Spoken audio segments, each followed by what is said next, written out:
Assalamualaikum warahmatullahi wabarakatuh. Yang terhormat Bapak Saifuddin Rahmatullah, MSI selaku dosen mata kuliah biokimia dan teman-teman yang saya banggakan. Di sini kami dari kelompok 4 akan menjelaskan mengenai katabolisme lipid. Eh, Kelompok 4 ini beranggotakan saya, Fitriani, Muhammad Ridho Rahmatullah, Nur Hayati, dan Lutfi Izul Haq. Selanjutnya kita ke materi.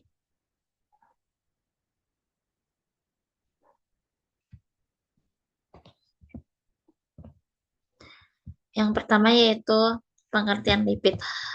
Sebenarnya sudah dijelaskan oleh kelompok sebelumnya, tapi kita ulas kembali yaitu lipid adalah kelompok senyawa organik berminyak atau berlemak yang tidak larut dalam air atau hidrofobik, tetapi larut dalam pelarut nonpolar.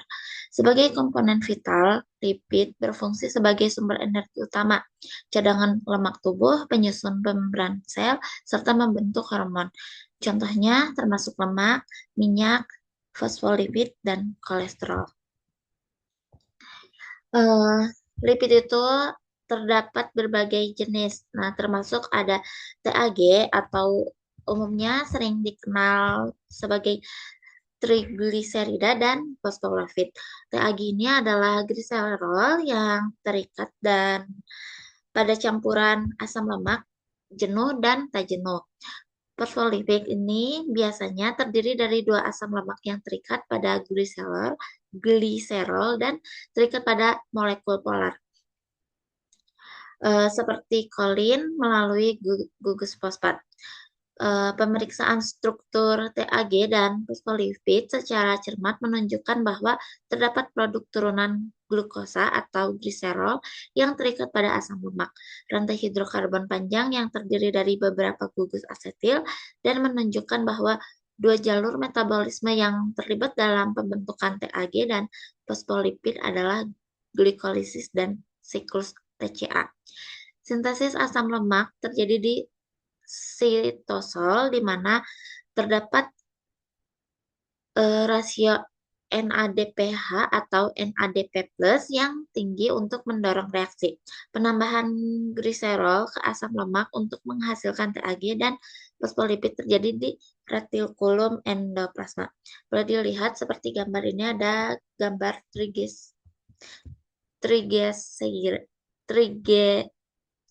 trigliserida dan fosfolipid. Selanjutnya yaitu ada signifikansi beta oksidasi. Beta oksidasi ini sangat krusial bagi kehidupan sel karena oksidasi asam lemak rantai panjang merupakan jalur utama penghasil energi. Elektron yang dilepaskan selama oksidasi ditangkap oleh pembawa elektron dan ditransfer ke rantai respirasi mitokondria untuk menghasilkan ATP. Proses ini terjadi secara efisien dan menjadi sumber energi utama saat cadangan glukosa rendah. Boleh dilihat ini ada metabolisme lipid secara lengkap. Beta oksidasi ini adalah proses katabolik di mana molekul asam lemak dipecah di sitosol pada prokariota dan di mitokondria pada eukariota untuk menghasilkan asetil CoA. Produk asetil CoA dari hasil metabolisme asam lemak ini memasuki siklus asam sitrat menghasilkan NADH dan FADH2 yang merupakan pembawa elektron yang digunakan dalam rantai transport elektron. Dinamakan demikian karena karbon beta dari rantai asam lemak mengalami oksidasi dan diubah menjadi gugus karbonil untuk memulai siklus dari awal lagi. Beta oksidasi terutama difasilitasi oleh protein trifungsional mitokondria, kompleks enzim yang terikat dengan membran mitokondria bagian dalam. Meskipun asam lemak rantai sangat panjang dioksidasi di peroksisom, beta oksidasi terutama terjadi di jantung, hati, dan ginjal. Selanjutnya ini ada gambar terjadinya proses ATP di mitokondria. Mit, mit, mitokondria. ATP ini terbentuk dari proses glikolisil yang berlangsung pada mitokondria. Mitokondria ini adalah organel sel yang memiliki membran internal tempat berlangsungnya glikolisis. Glikolisis adalah reaksi pemecahan glukosa dari makanan menjadi asam pirufat dan ATP. Asam pirufat tersebut kembali dipecah menghasilkan kembali ATP dan asam trikarboksilat. ATP ini diproduksi sesuai dengan jumlah makanan yang masuk ke dalam tubuh dan dapat habis saat digunakan untuk bergerak. Jika kita berolahraga, jumlah ATP yang digunakan oleh tubuh itu lebih banyak dibandingkan saat kita hanya diam saja atau bermain HP. Nah, inilah kenapa kita itu bisa ngerasa capek gitu kalau habis olahraga. Nah, itu tuh karena ATP di dalam tubuh kita itu harus diisi ulang dengan makanan. Selanjutnya ini ada perbedaan hasil metabolisme asetil CoA pada hewan dan tumbuhan. Asetil CoA ini hasil dari beta oksidasi yang memiliki perbedaan pada setiap organismenya. Jika pada hewan ini asetil CoA ini dioksidasi sempurna menjadi CO2 melalui siklus asam sitrat untuk menghasilkan ATP. Jika pada tumbuhan, asetil CoA ini lebih banyak digunakan sebagai prekursor biosintesis senyawa struktural penting. Bisa dilihat ini ada diagramnya. Pada siklus asam sitrat yang juga dikenal sebagai siklus asam trikarboksilat atau siklus TCA atau siklus Krebs ini adalah serangkaian reaksi kimia yang digunakan oleh semua organisme aerobik untuk menghasilkan energi melalui oksidasi asetat yang berasal dari karbohidrat, lemak, dan protein menjadi karbon dioksida. Nah, siklus ini menyediakan prekursor termasuk asam amino tertentu serta agen produksi NADH yang digunakan dalam banyak reaksi biokimia. Pentingnya siklus ini itu banyak jalur di biokimia yang menunjukkan bahwa siklus ini tuh merupakan salah satu komponen metabolisme seluler yang paling awal terbentuk. Siklus ini juga mungkin berasal secara abiogenik. Nama jalur metabolisme itu berasal dari asam sitrat, sejenis asam trikarboksilat yang pertama kali dikonsumsi dan kemudian diregenerasi oleh rangkaian reaksi ini untuk menyelesaikan siklus. Nah, siklus ini juga mengonsumsi asetat dalam bentuk asetil-CoA dan air untuk mereduksi NADA+ menjadi NADH dan menghasilkan karbon dioksida. NADH juga dihasilkan dalam siklus TCA yang dimasukkan ke dalam jalur fosforilasi oksidatif. Nah, hasil bersih dari kedua jalur yang terkait erat ini tuh adalah oksidasi nutrisi untuk menghasilkan energi yang dapat digunakan dalam bentuk ATP. Lalu komponen siklus TCA-nya juga ini berasal dari bakteri anaerob dan siklus TCA itu sendiri telah berevolusi lebih dari sekali. Secara teoritis ada beberapa alternatif untuk siklus TCA, namun siklus TCA tampaknya yang paling efisien. Jika beberapa alternatif berevolusi secara independen, semuanya dengan cepat menyatu menjadi siklus TCA. Dan ada salah satu sumber utama untuk asetil CoA adalah gula yang dipecah oleh glikolisis untuk menghasilkan pirufat yang pada gilirannya itu di dekarboksilisasi oleh enzim pirufat dehidrogenase. Selanjutnya ada tahapan katabolisme lipid. Katabolisme lipid ini dimulai dari pemecahan triacylglycerol menjadi asam lemak bebas dan gliserol. Asam lemak kemudian diaktifkan menjadi asil CoA dan ditransfer ke mitokondria melalui sistem karnitin, lalu mengalami beta oksidasi untuk menghasilkan asetil CoA, NADH, dan FADH2. Produk tersebut masuk ke siklus TCA dan rantai transport elektron. Di sini ada jalur metabolisme lemak menjadi energi. Yang pertama ini ada glikolisis ini dimulai saat lemak itu di dalam sistem pencernaan makanan. Nah, lemak ini akan dipecah menjadi asam lemak dan gliserol. Dari kedua senyawa tersebut itu asam lemak mengandung sebagian besar energi yaitu sekitar 95%, sedangkan gliserol hanya mengandung 5% dari dasar energi lemak. Untuk menghasilkan energi, asam lemak ini akan mengalami oksidasi yang terjadi di dalam sel, tepatnya dalam bagian mitokondria. Nah, sedangkan gliserol dirombak menjadi glikolisis, dan glikolisis ini akan diubah kembali menjadi dihidroksi aseton fosfat. Lalu oksidasi asam lemak juga melalui lintasan akhir yang dilalui karbohidrat yaitu siklus Krebs. Setelah berada di dalam mitokondria, asam lemak akan mengalami oksidasi untuk menghasilkan energi. Oksidasi asam lemak terjadi dalam dua tahap, yaitu oksidasi asam lemak yang menghasilkan residu asetil CoA dan oksidasi asetil CoA yang menjadi karbon dioksida melalui Krebs.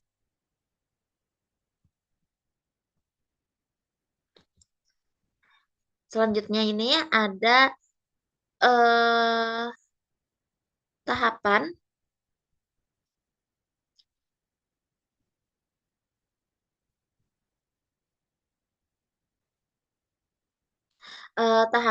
dari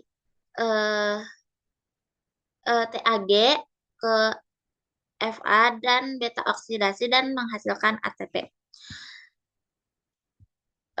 Bisa dilihat pada gambar di PPT ini. Kan trigliserol itu merupakan bentuk energi metabolik yang sangat terkonsentrasi karena tereduksi dan anhidrat. Trigliserol ini juga terdiri dari 3 asam lemak yang terikat ester pada satu gliserol. Oksidasi lengkap asam lemak ini memberikan energi lebih dari 2 kali lipat dibandingkan yang diperoleh dari karbohidrat atau protein.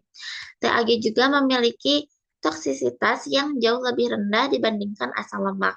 Oleh karena itu, TAG dapat mencapai konsentrasi yang jauh lebih tinggi, misalnya dalam plasma, karena ini TAG merupakan bentuk utama penyimpanan dan transportasi asam lemak. Baik, selanjutnya akan dijelaskan oleh Ridho.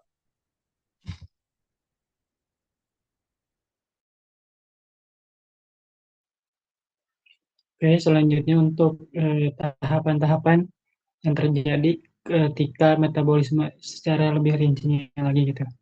Nah, sebelumnya asam lemak ini dipecah untuk menghasilkan energi. Nah, molekul ini harus diaktifkan oleh enzim yang bernama fatty acyl CoA ligase atau yang sering disebut acyl CoA sitase atau tiokinase.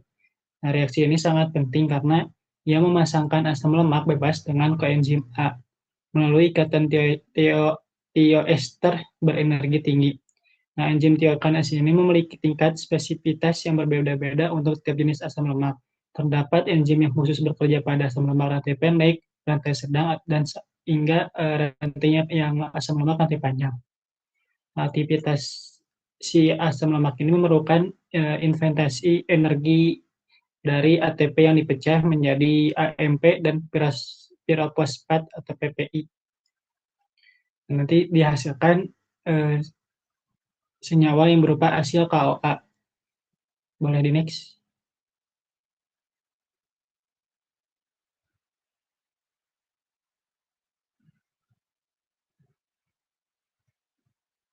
Nah, nantinya asil KOA ini bakal masuk ke transport karnitin, di mana asil KOA ini kan tidak bisa menembus membran inti yang berupa menembus membran yang berupa dalam mitokondria.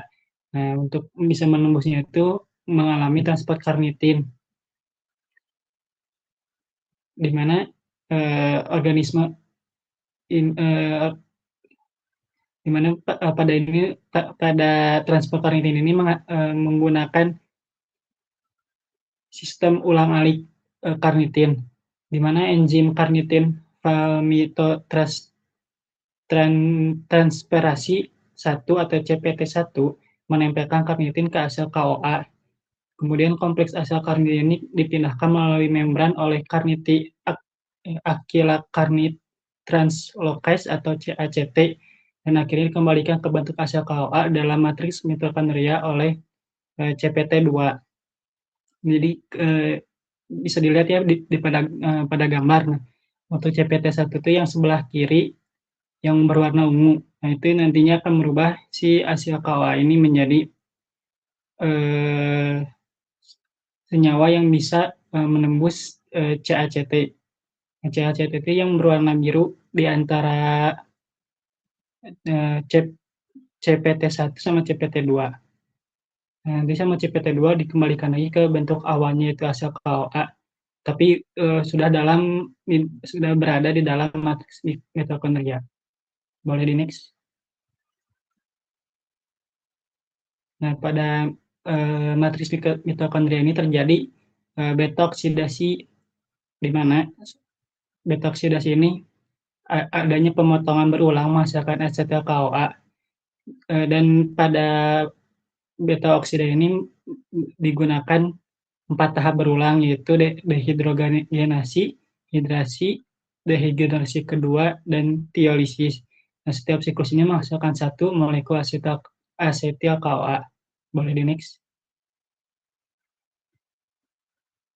Nah, yang pertama kan tadi kita ada 4 tahap ya. Nah, ini yang buat yang pertama itu dehidrogenasi pertama, di mana enzim acyl CoA dehidrogenasi mengkatalis pelepasan hidrogen pada karbon alfa dan beta, menciptakan ikatan rangkap trans delta 2 dan mentransfer elektrod ke PAD yang menjadi PADH2. Yang bisa dilihat ya pada gambar gitu, bahwa ada dehidrogenasi pertama ini yang dihasilkan tuh berupa trans delta 2 hasil hasil COA. Boleh di next. Nah, eh, kita sebutnya enoil COA hidratasi ini ditambahkan molekul air pada ikatan rangkapnya dan menghasilkan eh, struktur beta hidroksiasil KOA. Jadi pada hidrasi ini terjadi penambahan molekul air sebagai produk eh, boleh di next. Nah, selanjutnya dehidrogenisasi kedua yang akan dijelaskan oleh Lutfi. Baik, tahap selanjutnya ada dehidrogenasi kedua di mana kedua di mana tahap ketiga ini dikatalis oleh beta hidroksili CoA dehidrogenis yang mengoksidasi gugus hidroksil menjadi gugus keton. Nah, dari reaksi ini tuh akan menghasilkan NADH yang akan digunakan dalam sistem ATP.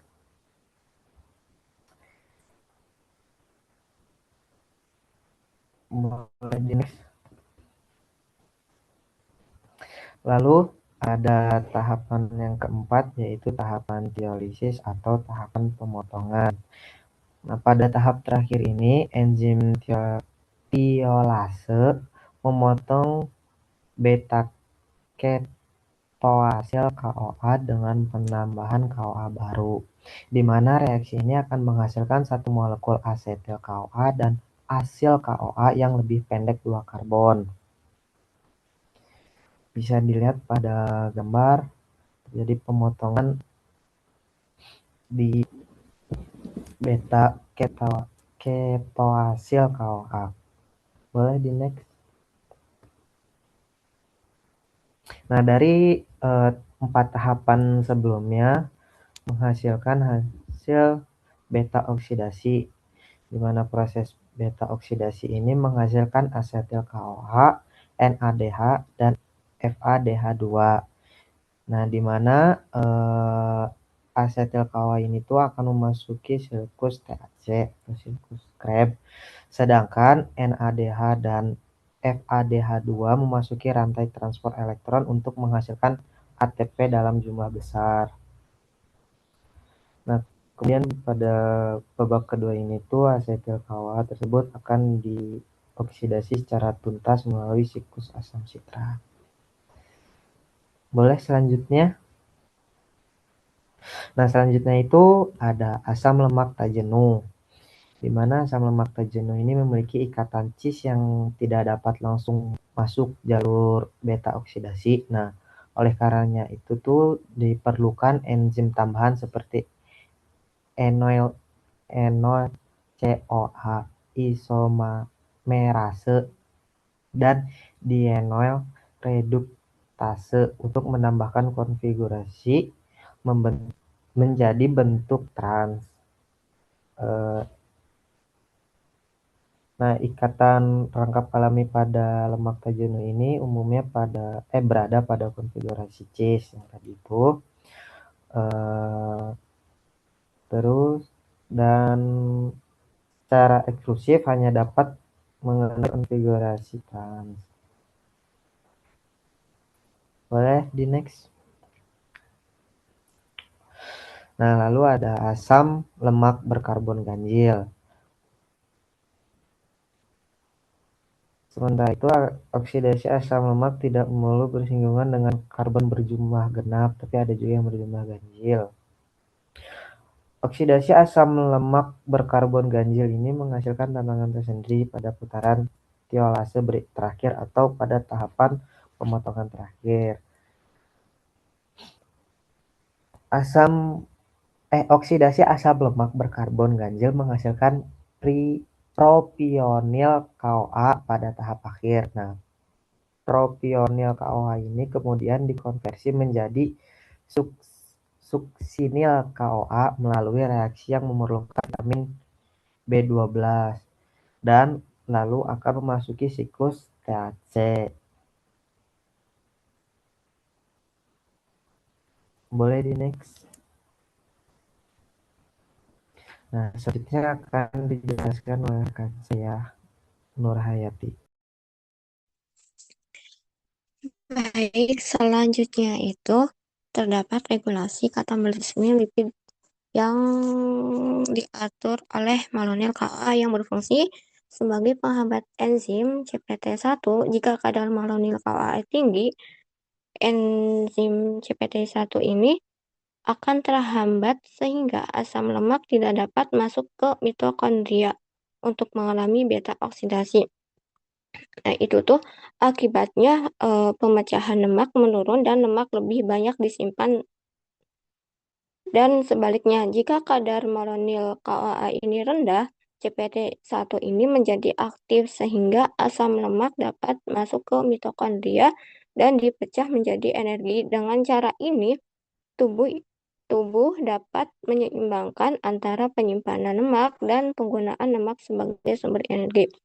Nah, pada gambar di samping itu menunjukkan bahwa malonil KOA ini berperan sebagai pengatur antara pembentukan lemak dan pemecahan lemak. Ketika glukosa dalam tubuh meningkat, lalu glukosa ini diubah menjadi sitrat dan menjadi asetil KOA yang kemudian membentuk malonil KOA Lalu malonyl CoA ini digunakan untuk sintesis asam lemak dan juga menghambat enzim CPT1. Nah, enzim CPT1 ini yang berfungsi untuk membawa asam lemak masuk ke mitokondria untuk dioksidasi. Karena CPT1 ini dihambat, asam lemak tidak dapat mengalami beta oksidasi, sehingga akan lebih banyak diarahkan untuk proses esterifikasi menjadi DAG dan trigliserida sebagai cadangan lemak. Nah, sebaliknya juga saat kadar molekul KOA ini menurun, maka hambatan terhadap CPT1 ini akan hilang sehingga asam lemak ini dapat masuk ke mitokondria dan mengalami oksidasi untuk menghasilkan energi. Next.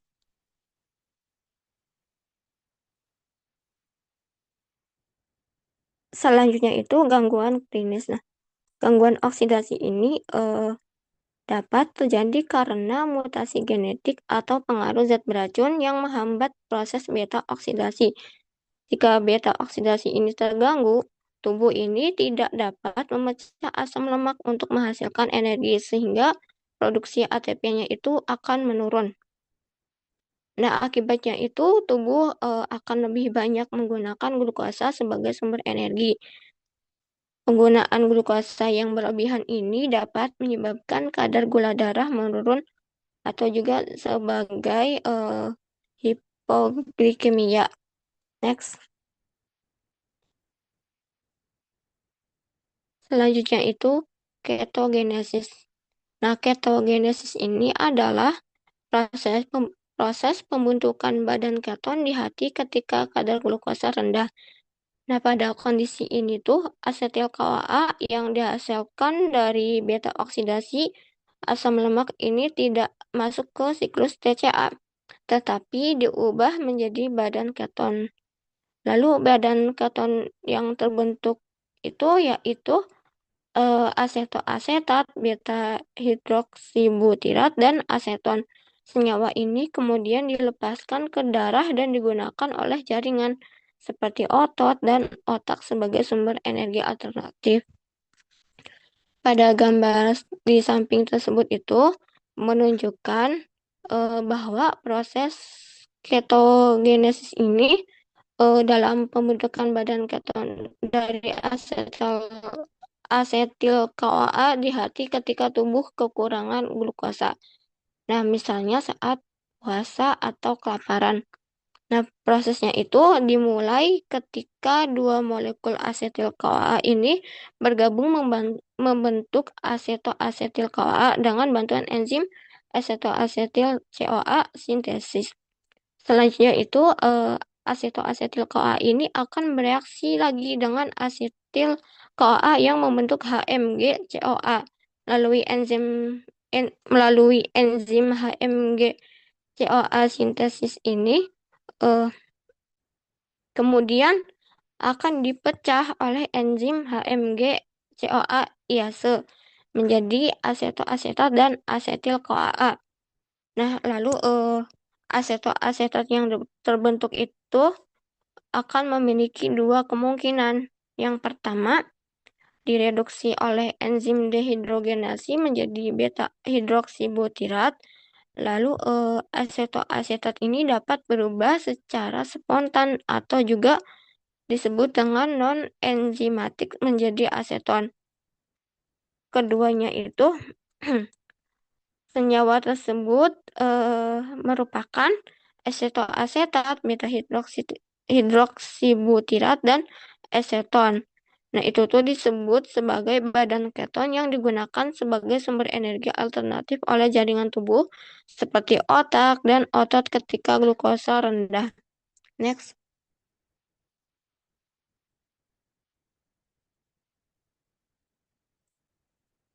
Selanjutnya itu fungsi badan keton, di mana badan keton ini merupakan sumber energi alternatif yang larut dalam air sehingga mudah dibawa melalui darah ke berbagai jaringan. Nah, saat kadar glukosa ini rendah, badan keton ini digunakan oleh otak, otot, dan jantung untuk menghasilkan energi. pun diproduksi di hati, hati tidak dapat menggunakan badan keton karena tidak memiliki enzim yang diperlukan. Sehingga badan keton ini akan dilepaskan ke darah untuk digunakan oleh jaringan lain. Next.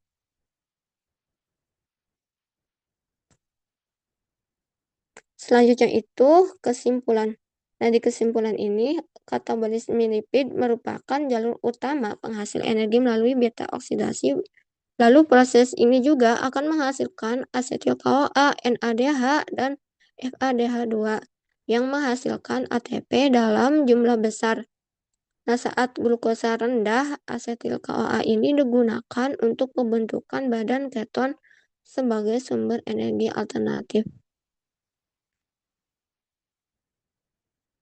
Selanjutnya akan diserahkan oleh moderator. Baik, mungkin cukup sekian presentasi dari kelompok kami. Mohon maaf apabila banyak kesalahan dan kekurangannya. Terima kasih semuanya. Wassalamualaikum warahmatullahi wabarakatuh.